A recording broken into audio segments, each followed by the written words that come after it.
up, guys? Truck editor Matt here at Driving Line. I'm here with Casey Currie. We're at his pad here in Ensenada, and it's the night before the race. I wanted to ask him a few questions about what goes into preparing for the Baja 1000. So first of all, Casey, you took the win last year at Baja, and that was a peninsula race. This year, we got a loop race, which actually goes down to San Felipe, south of there to Coco's Corner, and then back up the coast. So how do you prepare yourself differently, yourself and the vehicle, for a loop race versus a peninsula race? I mean, no matter what, I mean, at the shop, everything gets torn down to the bare frame. So everything on the vehicle is basically either new or rebuilt. So we frame it and work our way back up to make it a brand new vehicle. But I mean, the biggest thing for the vehicle on a loop race is the pace is probably gonna be a little bit faster. People can drive a little bit more aggressive. There won't be that many sections where you're too far from the pits. So the strategy can be played out a little bit differently. So on that side, I mean, it really comes down to pits and strategy on that side. So you can drive a little bit more liberally, a little more 110% versus driving for an endurance race where you have to hold back a little bit? Yeah, absolutely. I mean, there's definitely areas that you'll, I mean, hopefully never have to drive at 110%, but, you know, there's areas that you'll drive fast and there's other areas you'll drive slow, but here there's definitely areas that you'll be closer to the highway, so if there was a problem, it wouldn't be a 3 or 4 hour wait. It could be as close as 5 or 10 minutes. Very cool. Okay.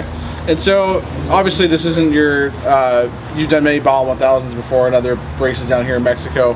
How do they personally compare for you to races back up in the States?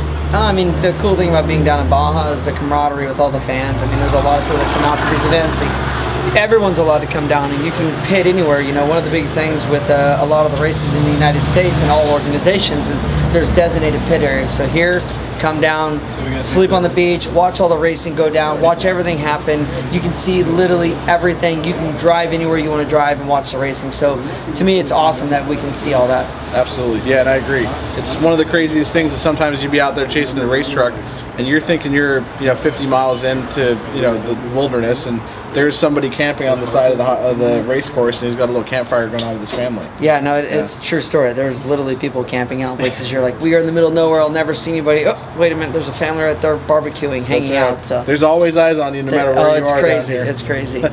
Yeah, so as far as these races go, the longer races, what percentage of them would you say would be luck versus skill, talent, experience, all of that mixed into one versus just pure luck? I mean, you gotta have a perfect day. So I mean, to have a perfect day, you gotta have nothing go wrong. And we do our best on the race car to make sure that doesn't happen. But it's a mechanical piece of machinery, and there's a lot going on, right? It's 4-wheel drive, and we got a transfer case up front, diff, CVs, and a lot of moving parts. So for everything to be absolutely perfect, I mean, we hope for the best, and that'd be, I guess, on the luck side. But I mean, we've definitely done our homework, and we're ready for battle. We did go 1,200 miles last year at the 1,000, and this one's 400 miles shorter. So we've done the same preparation, and we've done the homework as far as pre-running. So the formula works. The formula definitely works. Absolutely.